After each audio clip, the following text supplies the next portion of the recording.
Hello and बखैर रागले to all of you. मैं हूं फ़खर यूसुफज़ई और आप देख रहे हैं डिबेट विद फ़खर। आज की डिबेट में बात करेंगे यूएई की और इंडिया की। अ, एक बड़ा है तो छोटा मुल्क, बट ये है कि दुनिया में उसका एक नाम मौजूद है, यूनाइटेड अरब अमीरात, और मिडल ईस्ट का सऊदी अरेबिया के बाद दूसरा बड़ा इन्फ्लुएंशियल कंट्री कहलाता है। वहाँ पे शेख ज़ायद साहब उनके लीडर्स में से हैं, और prime minister of India Narendra Modi साहब विजिट कर रहे हैं। 13 एंड 14 ऑफ फरवरी उनका विजिट है, पहले दोहा और उसके बाद ये लेकिन यहाँ का विजिट बड़ा इम्पोर्टेंट है। और वहाँ पे क्योंकि मंदिर एक बड़ा मंदिर बना है वहाँ पर, और उसकी इनॉग्रेशन होनी है। बड़ा हल्ला गुल्ला है, मीडिया के बहुत सारे लोग वहाँ पे मौजूद है। क्या मतलब इसके पीछे अगर हम बात करें तो मिडल ईस्ट के हवाले से हम अक्सर बात करते रहते हैं कि वहाँ पे ओमान बड़ा माना जाता है, कि वहाँ पे बहुत सारे मंदिर भी हैं, और उसके साथ-साथ हिंदू लोग भी काफ़ी आबाद हैं। बट यूएई हो गया, सऊदी अरेबिया हो गया, कुवैत हो गया, तो यहाँ पे ऐसी चीज़ें शायद कम थी या कम है, बट अब ग्रेजुअली ये बढ़ रही हैं। इस हवाले से बात करेंगे, लीडरशिप, इंडियन लीडरशिप की बात करेंगे, इसके साथ-साथ मिडल ईस्ट की लीडरशिप की, और आपस में उनकी बाउंडनेस की भी बात होगी। बात करने के लिए मैं जॉइन कर रहे हैं senior political analyst from India, doctor Abhishek Mishra ji. Doctor साहब, thank you very much for joining my show. Always a pleasure, Fakar Bhai. It's always a pleasure to be with you. Thanks a lot for your time doctor साहब। अच्छा, मोदी साहब UAE इस अभी recently, मतलब कुछ दिन पहले दिसंबर में जो शेख ज़ायद साहब हैं वो गुजरात समिट में आए, और अभी उसके तकरीबन डेढ़ एक महीने के बाद मोदी साहब आए। नॉर्मली हम देखते हैं बहुत कम ऐसा होता है, अमेरिका का एक साल में एक विजिट कर लेते हैं या फिर एक आध दो, और लेकिन यूएई का हम देखते हैं कि बड़ा रेगुलर बेसिस पे यूएई के लीडर्स का भी आना है न्यू दिल्ली, और इंडियन जो लीडरशिप है जिस तरह प्राइम मिनिस्टर मोदी साहब है उनका भी रेगुलर जाना है। ऐसा नहीं है कि मतलब कहा कि साल में एक विजिट करना है या दो दफा जाना है, नहीं, ऐसी कोई चीज नहीं। क्या वजह है, क्या चीजें हैं? देखिए, ये बहुत ही फॉर्चुनेट टाइम में हम लोग रह रहे हैं। अगर कहीं पे दुनिया क्या? में कुछ डिस्ट्रक्शन दिख रहा है, तो एक ग्लिमर ऑफ होप है। दो बड़े विजनरी लीडर्स, मोहम्मद बिन जायद साहब विजनरी हाँ, आदमी हैं, मोहम्मद बिन सलमान साहब विजनरी आदमी हैं, प्रधानमंत्री मोदी विजनरी आदमी हैं। सो ये दो एक सेम टेम्परामेंट के लोग हैं ना, तो वो जब मिलते हैं तो बड़ी-बड़ी चीज़ें होती हैं। तो मुल्क छोटे-बड़े नहीं होते, सोच छोटी या बड़ी होती है, ठीक है ना? किसी का इतना हिस्सा है, किसी का इतना हिस्सा है, लेकिन सोच बड़ा है तो फिर आपकी दिमाग में ही आपकी दुनिया होती है। तो yeah, the credit goes to the leadership of UAE. उनकी ज़मीन है और उनकी सभ्यता है, और वो अपने आप को ऐसा दिखाना चाहते हैं दुनिया में।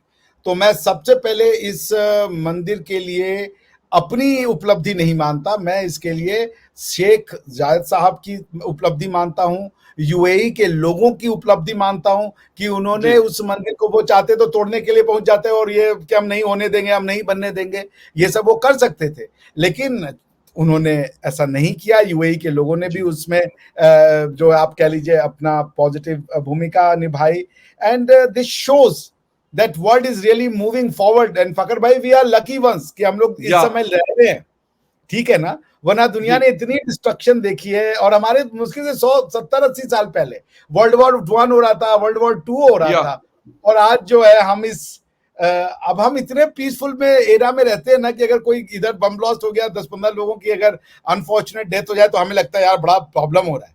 But the hmm, fact is that we are living in one of the most peaceful era of the humanity ever. और या, इसमें मैं फिर से सल्यूट करूंगा जाहिद साहब को, मोहम्मद बिन अल नायद जाहिद साहब जो हैं, मैं उनको एमबीजेड जिनको कहते हैं, बहुत बहुत या, बहुत उनका जो है वो जिसे कह लीजिए उनको सलाम पेश करना चाहिए, उनका उनको ऑनर देना चाहिए। और मोदी जी भी, फिर मोदी जी हैं, उनको तो मोदी जी हैं तो मुमकिन है। मोदी है तो मुमकिन है। अच्छा डॉक्टर साहब, 2 चीज़ें, एक तो चले मंदिर का तो है बहुत बड़ी, वो भी है, उसके हवाले से भी बात करते हैं। लेकिन ये कि एक जो अभी एक नया सिस्टम रुपए का कोई इंडियन कंपनी का वो शुरू हो रहा है। उनकी अभी एक ट्विटर पे थोड़ी देर पहले मैंने वीडियो की है, जिस तरह पेपॉल वीडियो देख रहा था, सॉरी मैं। तो जिस तरह PayPal same like that, Shehzad साहब और मोदी साहब उसको उसकी इनॉग्रेशन कर रहे हैं और एक जिस तरह डेबिट कार्ड टाइप चीज है उसके ऊपर रख रहे हैं, थोड़ा सा इसके हवाले से जानना चाहेंगे हम लोग। हाँ, वो यूपीआई इंट्रोड्यूस कर दिया वहां या उन्होंने कि हम लोग जैसे फखर भाई, मैं जब से इंडिया आया हूँ कैश लेके नहीं चलता। कैश क्या होता है पता ही नहीं है। आपके पास मोबाइल है ना, तो you are just walking free. आपको या 10 रुपए की चीज लेनी है, 2 रुपए की चीज लेनी है, या आपको 10,000 की चीज लेनी है, फर्क नहीं पड़ता। आपके जी पास मोबाइल है। लोग उधार लेते हैं मोबाइल से, उधार चुकाते हैं मोबाइल से, सामान खरीदते हैं मोबाइल से। मैं तो शॉपिंग से बड़ा नफरत है मुझे, तो मैं जो भी ऑर्डर देता हूँ सब मोबाइल से होता है पेमेंट। मतलब आप कैश क्या होता है मुझे पता नहीं। अच्छा, सबसे बड़ी जो मेरे लिए जो सबसे अच्छी चीज है कि ये जो क्या कहते हैं, फुटकर खुलने का जो लड़ाई होता था ना, उससे दान छुटी भैया। नहीं तो ना, ये इंडिया में एक नया सिस्टम आ गया था, 20 रुपए बाकी है तो चॉकलेट पकड़ लो, टॉफी हाँ पकड़ लो। बिल्कुल, पाकिस्तान में भी है ये, अभी भी है। 5 रुपए मेरा की खून जल टॉफी दे जाता देंगे, बिल्कुल है हमारे है। यहाँ, बिल्कुल अभी भी है, बिल्कुल है। अच्छा नहीं, और ना वो दबंगई से देते हैं। आप उनसे लड़ने जाएंगे ना, तो लड़ने के लिए तैयार हो जाएगा, बोलेगा नहीं है, यही लेना पड़ेगा तुम्हें। मैं हैरान हो गया यार। हैरान तो तब हुआ मैं फैकर भाई, मैं एक ना वो मूवी देखने गया था सिनेमा हॉल में। सिनेमा हॉल ने मुझे पकड़ा दिया यार। मैंने कहा यार, तुम इतना बड़ा सिनेमा हॉल, तुम भी है मुझे पकड़ा रहे हो टॉफी। टॉफी पकड़ा दी सर पांच नहीं दस है। रुपए के। मैंने कहा मैं नहीं ले रहा। मैंने कहा मैं टिकट ही नहीं ले रहा यार। चेंज बड़ा गुस्सा वाउच आता था करते। भाई। यस अच्छा, राइट। ऑटो वाले गाली दें, सब गाली दें, ये अलग सा एक माफिया शुरू हो गया था। It was a mafia, whole mafia. समझ रहे हैं आप? उनसे जान छूटी। नहीं तो या आप टेम्पो में बैठने जाए तो टेम्पो वाला पहले कहता था भाई खुले है ना, खुले है ना, 10 रुपए का लिए मैं 100 रुपए नहीं करूंगा, पहले देख ले, पहले देख ले। ये हाँ सब बिल्कुल। सबसे जान छूट गई। अब आपके पास 10 रुपए चाहिए, ये ले 10 रुपए। 20 रुपए चाहिए, ये ले 20 रुपए, चल निकल। सो दिस इज व्हाट जबरदस्त। Technology has done. और अब यही है, इसी यूपीआई से आप जाके यूएई के और बाहर इंडिया जो के है, दरमियान जो अभी ये हो रहा है, इंडिया इंडिया में तो चले ये चीज थी, अब क्योंकि ये यूएई फ्रांस में के हो साथ। चुका है। UPI has been launched in France. UPI has been launched in, मेरे ख्याल से यूएई में अभी हुआ है, और दो तीन कंट्री में और भी है, जो यहाँ पे मुझे अभी याद नहीं रहा। यूपीआई ऑलरेडी लॉन्च हो चुका है, काम कर रहा है। तो अब ये होगा कि आप मोबाइल से जाकर, मैंने खुद कभी यूज नहीं किया तो मुझे पता नहीं है काम कैसे करेगा, मगर ये कि फिर आप मोबाइल से पेमेंट कर सकते हैं, आप लोकल जबरदस्त, करेंसी में। तो जबरदस्त आपका लोकल जो करेंसी, करेंसी, सबसे बड़ा पॉइंट है local currency. Yes, that's the main point. तो ओके वो आपकी लाइफ ओके। बड़ी इजी हो जाएगी ना, कन्वर्जन रेट और ये नो वो सब पहले डाउट ही सर। सब डिटरमाइन हो जाएगा। आपको ये बहुत। ट्रैवल चेक लेना है, वो ट्रैवल चेक लेना है, इसकी जरूरत नहीं है, यूपीआई है तो बस चल दीजिए। तो आई बहुत मीन मैं जबरदस्त। इसको जरूर, टू बी ऑनेस्ट, मैं आई मस्ट एडमिट कि मुझे भी पूरी तरीके से पता नहीं सिस्टम काम कैसे करेगा। मैं 2-3 दिन इस पर रिसर्च करूंगा कि हाउ लेकिन विल इट क्योंकि वर्क। क्योंकि हमने सुना तो, डॉक्टर साहब हमने सुना तो था तकरीबन 1 साल से कि रुपए को इंट्रोड्यूस करवाया जा रहा है कि लोकल करेंसी में ट्रेड होगा। तो आई थिंक सो, मतलब this is a link of that कि मतलब लोकल करेंसी में दिरहम का और रुपए का आपस में, अगर कोई चीज आप खरीदते हैं और आपके पास इंडियन रुपए है, नॉर्मली वो पैसा नहीं चलता था पहले वहां पे। अगर मैं पाकिस्तानी रुपए दूंगा तो मुझसे कोई नहीं लेगा कहीं बाहर किसी कंट्री में। लेकिन ये कि अगर हमारे इस तरह की कोई डील होती है इंडिया की, तो वो फिर आप वो रुपए दे दें या फिर उस अपने उससे जो जिस तरह इजी पैसा जो लोकल मनी ट्रांसफर का सिस्टम होता है आपके यहाँ यूपीआई, हमारे पास इजी पैसा, जेएसके यू पैसा वगैरह इस तरह के नामों से है। तो आई थिंक सो कि फिर ये वाली चीज ज्यादा मतलब डेवलप हो सकती है, जो लोकल करेंसी में ट्रेड है गालिबन उसकी तरफ कोई स्टेप है पहला। एग्जैक्टली ये है, ये वही चीज। तो वो लोकल आपका जो आपका इंडियन, अगर एक करेंसी इंडियन अकाउंट है, उस अकाउंट से आपको वो यूएई वाले, अगर यूएई में आपका कोई अकाउंट है तो उससे जोड़ देंगे, और वहां पे आप यूएई में जो जो मेरी समझ में आ रहा है अभी तक, फकर भाई, कि मान लीजिए जैसे ना मेरा एक इंडिया में अकाउंट है और मेरा दुबई में भी अकाउंट है, तो अब मैंने वहाँ यूपीआई अपना जो है, मेरे पास इंडिया वाले बैंक अकाउंट से यूपीआई एक्टेड है। अब मैंने वहां पे मान लीजिए 20 दिरहम का पेमेंट किया, तो ये 20 दिरहम का जो इक्विवेलेंट है, ये यहाँ से एडजस्ट होकर के हमारे अकाउंट से कट जाएगा और वो पैसा साइड में हो जाएगा। This is how it will work. So it will be जबरदस्त linking to banks through the app of UPI, कि दोनों बैंक के यूपीआई। बीच में ये काम करेगा। बिकॉज पेमेंट तो लोकल ही होगी, because Indian payment, Indian rupees में पेमेंट का तो सवाल ही नहीं उठता है। तो ये समझ लें कि आप फॉरेन करेंसी का एक वो लेके चल रहे होंगे, बट आई थिंक कि लोकल बैंक अकाउंट होना आपके लिए जरूरी होगा। Those who do not have a local bank account, क्या वो पे कर पाएंगे, वो मुझे देखना पड़ेगा। अभी I do alright. Not, I must plead ignorance. अच्छा डॉक्टर साहब, एक तो मतलब मंदिर के हवाले से बहुत हल्ला गुल्ला है, बहुत सारे लोग जमा हुए हैं, मतलब राम मंदिर के बाद ये एक और ऐसा लग रहा है कि जैसे वो 22 जनवरी को हुआ और अभी ये 14 को हो रहा है, तो इंडिया में लोग क्या इसके हवाले से, क्योंकि अब मीडिया के हमारे बहुत सारे वो दोस्त की जो जिनके साथ अक्सर हम शोज में बैठे होते हैं टीवी चैनल्स पे, तो उनके आज ट्विटर में देख रहा था कि वो वहां पे मौजूद है। सुचारे था क्योंकि हम लोग दूसरे को फॉलो करते हैं, तो थोड़ी थोड़ी देर के बाद कोई ना कोई उसके क्लिप, वीडियो क्लिप और पिक्चर जो है वो वहां से आ रही है। मीडिया वालों का हाइप तो मुझे नहीं पता, बट ऐसा ऐसा कोई नॉर्मल ग्राउंड में तो कोई हाइप नहीं है। अच्छा। मतलब तो media is a different world all together Fakhar भाई, आप लोग की दुनिया अलग है। मगर एज सच मैं नॉर्मल है, मुझे तो कुछ ऐसा नहीं लगा कि क्या, मुझे तो पता भी नहीं ओके। था कि आज मोदी जी यूएई में है, कल इनॉग्रेशन है, आदमी अपनी अपनी लाइफ में बिजी है। But it's right. देखिए, it's a big thing because in a way कि अब एक एक्सेप्टेंस आएगी। जैसे कुछ एक वर्ड हुआ करते थे, अरेबिक वर्ड हैं, वो बिकॉज ऑफ जो इंडियन कॉन्फ्लिक्ट था उसकी वजह से लोग उनको भी उस दृष्टि, जैसे अस्सलाम वालेकुम है, अच्छी ग्रीटिंग है, ब्यूटीफुल ग्रीटिंग है, इंशाअल्लाह, अल्हम्दुलिल्लाह, अल्लाह का करम जी है। जी। I mean I now feel more comfortable using this because आखिर यूएई जो है, अल्लाह तो वहीं से आए हैं, तो वो अब आपको कर रहे हैं, तो फिर it's a greeting, it's a word.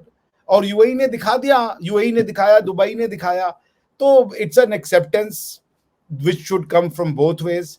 हमें भी यूएई के कल्चर की, सभ्यता की, अरेबिक भाषा की प्रमोशन करना चाहिए। जो लोग सीखना चाहते हैं वो सीखें। और वो आपके अपनी जमीन पे आपको अपनी मंदिर दे रहे हैं, तो बहुत भाई उनका, उनके हिसाब से तो नहीं होना चाहिए था, पर वो खुल रहे हैं ना, तो everyone yeah has to show the same amount of this thing.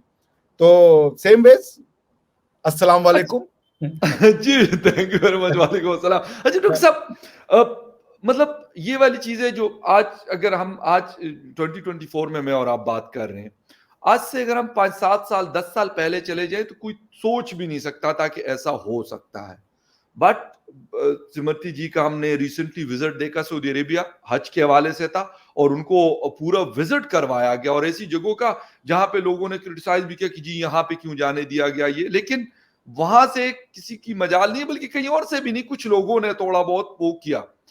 फिर उसके बाद ये वाली चीज, तो इससे क्या चीज हमें मिल रही है कि अगर हम पाकिस्तान की बात कर लें, पाकिस्तान के हवाले से हम बात कर लें, कि हम ये कहते हैं कि नहीं नहीं ऐसा नहीं होगा, वैसा नहीं होगा, लेकिन जहां को हम फॉलो करते हैं, आपने बात की मिडिल ईस्ट की, और स्पेशली उसमें सऊदी अरेबिया और यूएई, क्योंकि आपस में ये सारे कजन हैं, पहले तो ये इकट्ठे हुआ करते थे, अब चले अलग अलग से कंट्रीज बन गए, तो करेक्ट। वहां पे ये चीजें हो रही है, और बड़ी ओपनली हो रही है, और बड़े लार्ज स्केल पे हो रही देखिए, मैं ये पढ़ रहा था, ली कुआन यू को एक बात सुना था, आप जानते होंगे ली कुआन यू सिंगापुर के बहुत बड़े लीडर हैं। है। जी इस्लाम का ये फेस जो जो एक जो हम लोग किताबों में पढ़ते हैं, मुगल आए, ये आक्रांता आए, उन्होंने लूटपाट मचाई, वो वाला इस्लाम बहुत पहले ही खत्म हो चुका था।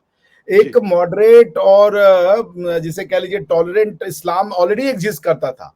ये वाला इस्लाम का रिवाइवल किया गया। जैसे आप देख ले, में के पहले, इरानियन रिवॉल्यूशन के पहले, it was very open. Even आप अफगानिस्तान को देख लें, it was a very open society. Iran open society था, अफगानिस्तान था, जॉर्डन था, लेबनान था, ये या सब बड़े फ्री सोसाइटी हुआ करते थे।